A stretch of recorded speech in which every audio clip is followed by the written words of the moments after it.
आप सभी सामान्य साथियों को नमस्कार। आप सभी साथी इस समय देख रहे हैं सामाजिक न्याय की पाठशाला चौधरी भानु प्रताप सिंह के साथ, क्योंकि इस समय जो हमारे समाज की दशा है वो जो है गैर बराबरी की व्यवस्था है, वो गैर बराबरी की व्यवस्था पर खड़ी हुई है।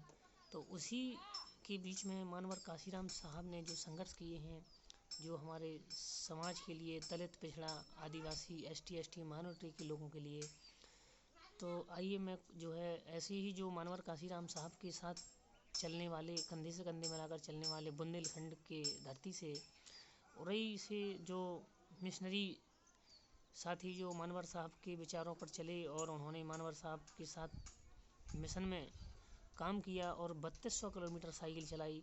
तो ऐसे महान वक्ता जो अभी हैं मौजूद, और उन्होंने 3200 किलोमीटर साइकिल मानवर साहब के साथ चलाई और उनके प्रतिनिधि भी रहे। ऐसे ही महापुरुष के बारे में या महान अपने जितने भी महापुरुष हैं, इनके लोगों के बारे में मैं आपको बताना चाहता हूँ कि बाबू रामाधीन जी हैं, जिन्होंने अपनी एक पुस्तक अभी हाल फिलहाल में लिखी हुई है जिसका नाम है लोकतंत्र प्रहरी। मैं आपको दिखा देता हूँ, ये लोकतंत्र प्रहरी है। तो ये मानवर साहब के ऊपर पूरी लिखी हुई है। बाबू रामाधीन जी इसके राइटर हैं जिन्होंने इनको लिखा हुआ है, और पूरी हकीकत मानवर साहब की इसमें लिखी हुई है, कैसे से कैसा क्या हुआ है। तो आप लोग भी इस पुस्तक को मंगा सकते हैं, पढ़ सकते हैं, क्योंकि जन जन तक यदि मानवर साहब की विचारधारा पहुंचाना है तो ये बुक ज़रूरी है आपको लेना और इसका अध्ययन कीजिएगा। तो चलिए मैं आपको बता देता हूँ कि लोकतंत्र प्रहरी एक जो है विश्लेषण है। लोकतंत्र प्रहरी एक विश्लेषण, तो ये जो है बाबूजी ने अपना अमूल्य योगदान दिया, लगातार अपना बलिदान, त्याग, समर्पण और संघर्ष हमेशा बाबूजी के प्रेरणा स्रोत, आदर्श रहा है।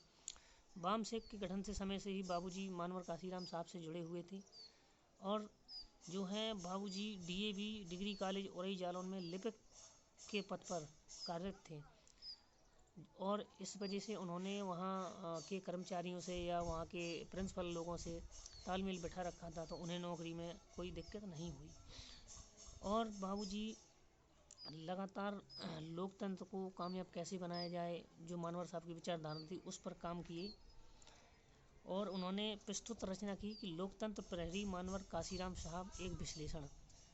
पाठकों तक पहुंचाते हुए हमें अपार हर्ष हो रहा है कि जिसके लेखक मानवर काशीराम साहब के प्रारंभिक अनुयायी आदरणीय डॉक्टर रामाधीन, जो उनके साथ वामसेक DS4 के समय से जुड़कर बुंदेलखंड की धरती को बसपा के लिए फूलित फलित और बुंदेलखंड की धरती में तन्मयता के साथ लगे रहे।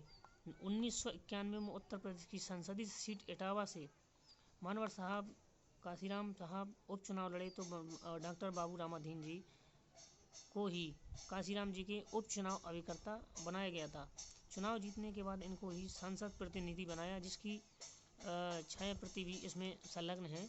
और मानवर काशीराम साहब सपा से गठबंधन तोड़ने के लिए कतई तैयार नहीं थे।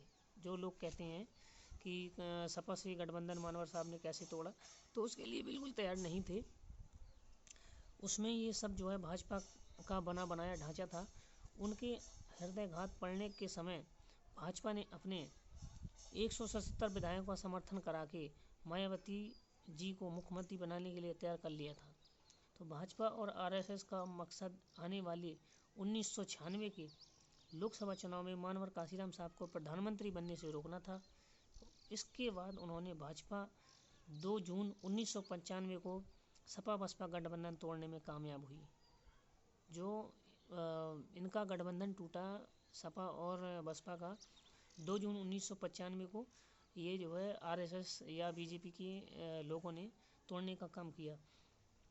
गठबंधन टूटने के पूर्व 1994 में मायावती जी के तानाशाही रवैया के पर्दाफाश करने के लिए डॉक्टर बाबू रामाधीन जी ने लिखित रूप से बसपा के 25 विधायकों के हस्ताक्षर करा के और दद्दू प्रसाद जी के द्वारा हस्तलिखित अपील माननीय काशीराम जी को प्रस्तुत की। लेकिन सत्ता और पदलुप्तता के लालच में वे धीरे धीरे सभी विधायक पलटी मार गए और मायावती मुख्यमंत्री बन गईं, और बाबूजी सदैव के लिए बसपा से अलग हो गए।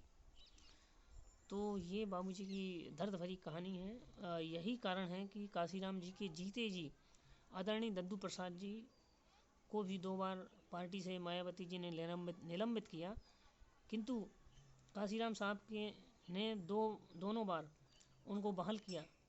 इसलिए हम कह सकते हैं कि दद्दू प्रसाद जी सदैव मायावती की आंखों में किरकिरी बने रहे। उपरोक्त प्रकरण की 3 पृष्ठियाँ छाया प्रति में पुस्तक के अंदर प्रकाशित हैं। तो जैसे कि हमने बताया, ये जो यहाँ तक का सफ़र था, इसके बाद में लेखक की अपनी बात है कि मानवर साहब का जन्म कहाँ हुआ था और मानवर साहब ने कैसे जो है इस आंदोलन को सफल बनाने में काम किया। तो इसके लिए हम लोग आगे चलेंगे और आगे जानेंगे। इसी के साथ आप बने रहिए। और अगला आपको जो वीडियो मिलेगा हमारा, जो हमारी सामाजिक न्याय की पाठशाला है, उसमें आपको नया वीडियो अगला मिलेगा।